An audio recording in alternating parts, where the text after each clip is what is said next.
been sitting there for some time thinking about getting into the business.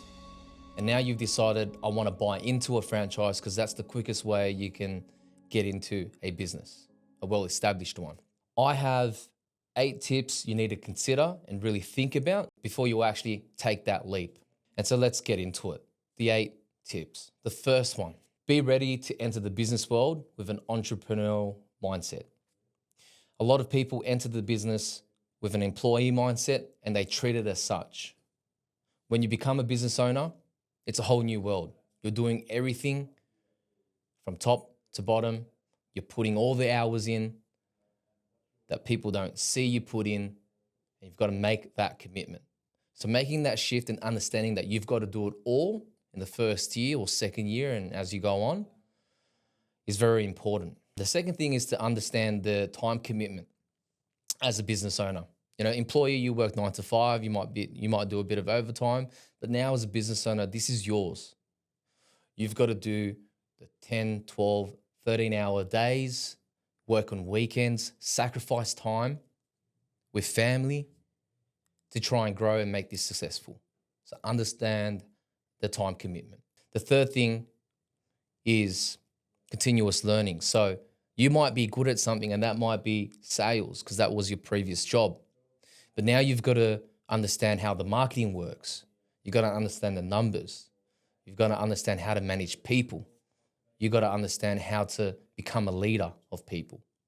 And so all these things you must learn as you become a business owner and actually grow a business. Because if you don't do those things, you're effectively creating more of a job for yourself. So that's tip number 1. So from my own experience running my own business, franchise is effectively a business. I had to learn in the first year that I had to do it all. I had to learn marketing. Being an accountant originally, I was quite good at just doing the work and the work was coming in. But becoming a business owner meant that I now had to dive into a world that was not my forte, and that was sales and marketing. 5 years on, I would say that now I prefer doing sales and marketing versus the accounting work and the work for clients. But also another piece to that is I also enjoy building relationships with my clients and actually speaking to other people to continue to build my network. So, starting from where I was 5 years ago, where I was just focused purely on technical work, I now do none of that. And I'm now just doing sales, marketing, and networking. And so that's my lived experience with continuous learning and becoming a business owner. Now it's actually a business. Tip number 2, understanding your risk tolerance. So firstly, before you actually get into a franchise, it is usually a big commitment from what we've seen with franchisees or franchisers that we've worked with. Knowing what you want to get out of this. And ultimately, we want to build wealth, live a better life, be financially stable. And if that's the personal goal, then you've got to understand what the family budget is that's going to allow you to take that leap from an employee to a business owner, because you're not going to have that stable income anymore. So you definitely need to speak to your family, your partner, and understand what the family budget is over the next 6 to 12 months as you take this risk. But the benefit of actually getting into a franchise is you're jumping into an established brand. And that means there will be revenue. There's going to be a lot of structure and operation systems, all set up for you, ready to go. It's really then up to you to make that work. So it's not as risky as starting your own business, but there's still risks involved that you definitely need to speak to your family members about and understand that sort of timeline you have to try and make this work. When you actually get into a franchise, some, from our experience working with others, some aren't that good. And usually that's down to the franchisor not being quite helpful or being quite greedy and expanding too quickly. And the franchisees are the ones left holding the bag. Or you choose the wrong location, and that could be disastrous as well. So before you actually get in, think about the exit plan. Understand the risks involved when you actually jump in and what is the exit plan in case things do go down south. For example, we have worked with over 100 franchisees across 10 different franchise brands. When we speak to those looking to get into a franchise, because of our experience with those brands, we do advise those potential franchisees that, hey, you should stay away from this area because it's not a good area. We've seen how that's been run historically. And so we've actually said no to some of the potential franchisees or our potential clients that have used our services to understand the financial commitment and what they need to do to get in. And we've actually turned them away because that's a big risk for them to jump into the franchise, as excited as they are to get in. So tip number 3, it's the pre-purchase financial due diligence. You've got to understand the total financial commitment. Some franchises that we've worked with require $500,000 to get into the franchise. You don't have to come up with that money up front. There is vendor finance, but you got to understand that having a loan to start this business, you could be paying that off in 4 or 5 years. So when are you actually going to get that return on investment? Also understanding your ongoing cash flow commitments.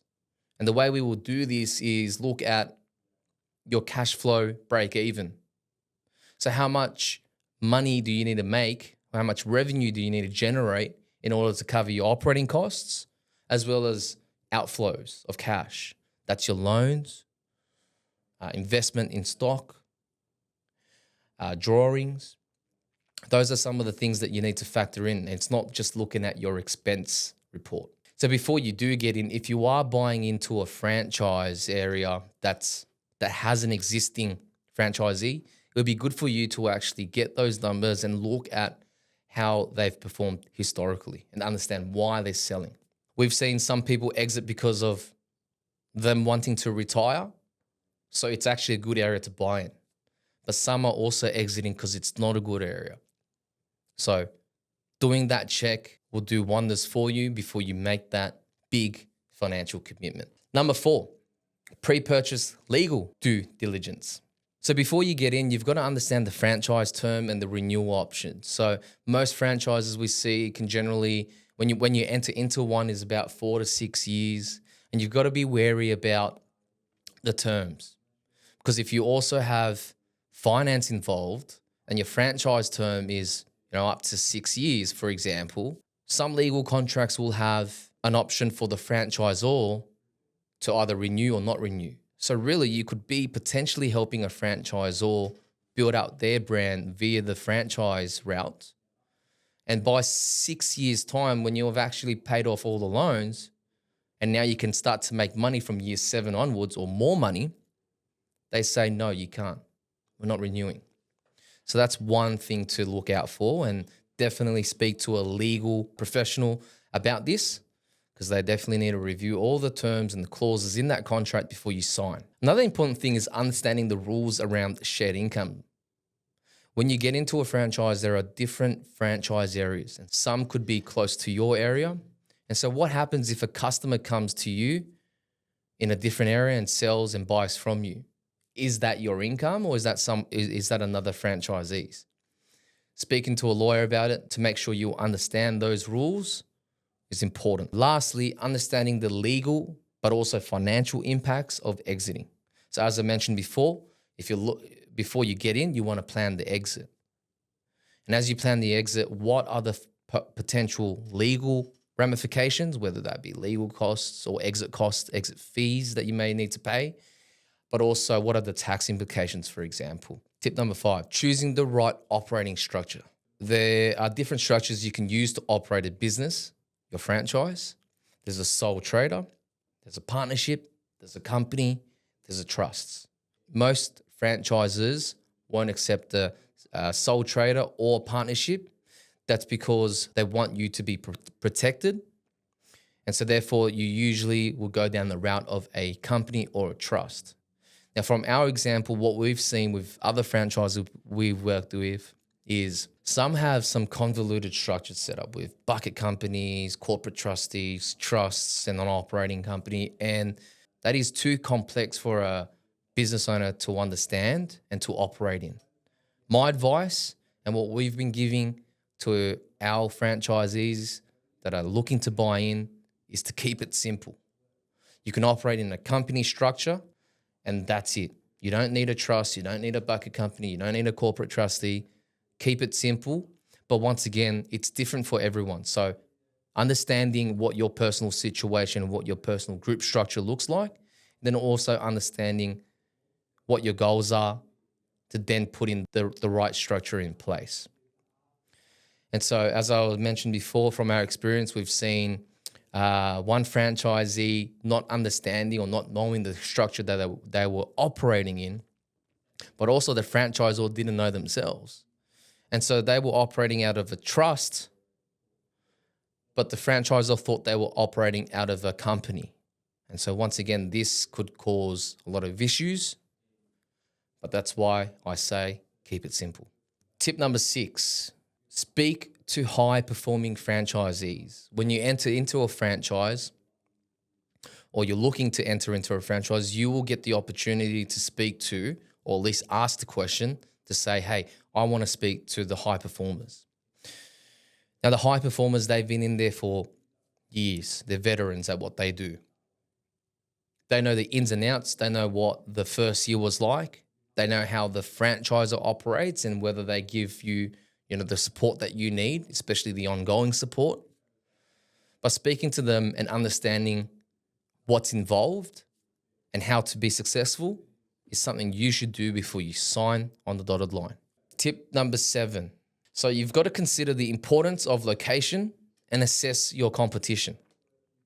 So the first thing is understanding the demographics. So when you enter into a franchise or when you're looking to buy one, they're going to give you a particular area, or maybe you could choose an area. For example, if you're buying into a gym, you probably want to be buying into an area where it's health conscious. So maybe in Sydney, it's the eastern suburbs, for example, or the inner west. They're more conscious about their health. Or if it's a childcare center, you want to be in a suburb, an area where there's a lot of families, so not in the city. Cafes, you want to make sure that there's a lot of traffic because that's how you're going to get your customers. So understanding where your customers are or will be in that particular location is crucial to whether you succeed or not. It's so important. The other thing is to assess the competition. So if you're getting to a gym franchise or health franchise, for example, in that particular area, how many other competitors are there around you? Because ultimately they're going to be the ones snatching customers away from you.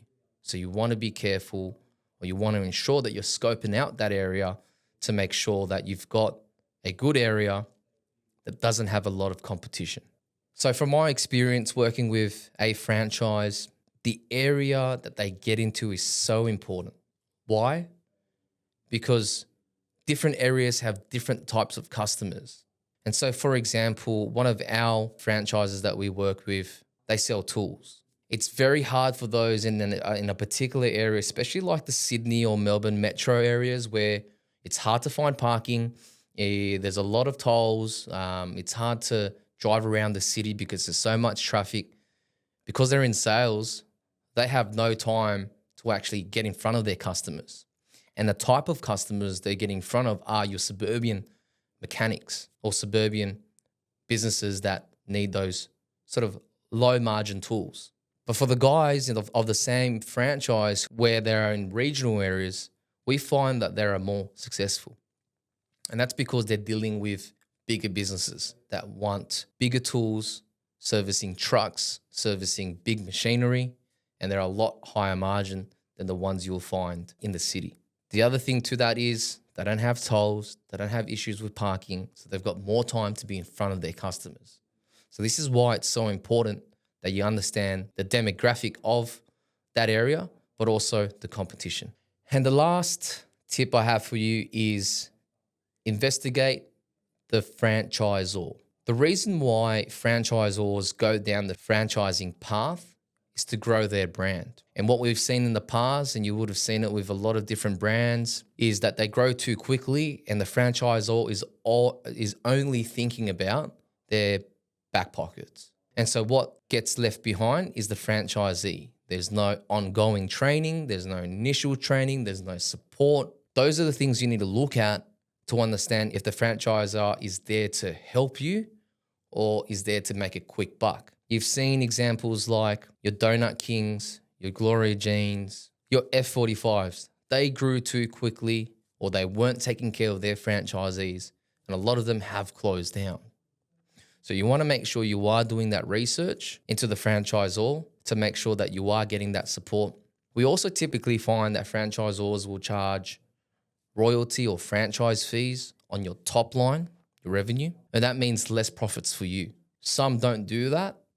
So you want to make sure, or at least understand how much you're being charged, if any, because that could severely affect how profitable you are as a franchisee. So those are my 8 tips. Hopefully you learned something.